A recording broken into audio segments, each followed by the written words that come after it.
Welcome, everyone.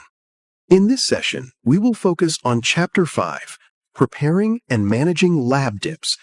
This guide offers Color Lab managers best practices and practical tips for handling requests and achieving approvals. Section 5.1 covers the lab dip request workflow. A lab dip is a small dyed fabric sample submitted for approval before bulk production. Requests typically come from a buyer's tech pack, a merchandiser, or a redye order. A request form requires minimum information, including the style or PO number, buyer name, fabric type, required shade with a color reference, approval method, fastness requirements, and the submission due date. Section 5.2 outlines the lab dip preparation procedure.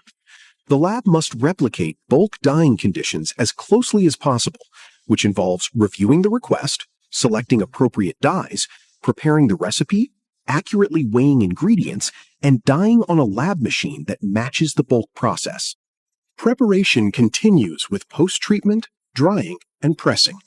Then perform visual and instrumental shade matching using a spectrophotometer and D65 light. Conduct required fastness tests, and finally, submit the sample for internal review before buyer submission. Section 5.3 covers the lab dip approval process.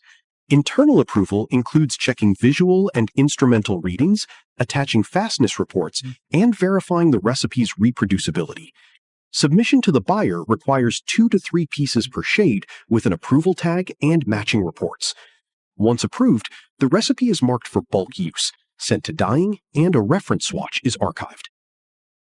Section 5.4 focuses on recording and archiving lab dip data. A strong documentation system ensures traceability.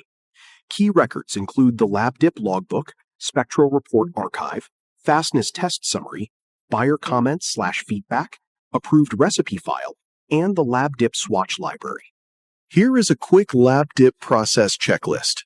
Review requirements, select the correct dye class, prepare an accurate recipe, match machine parameters to bulk, achieve a delta E within target, conduct fastness tests, obtain internal approval, tag and record buyer submission, and archive the recipe and swatch.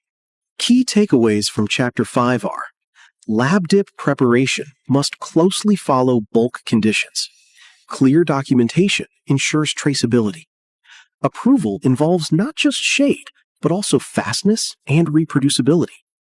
Good management builds buyer confidence and reduces disputes. Thank you for watching.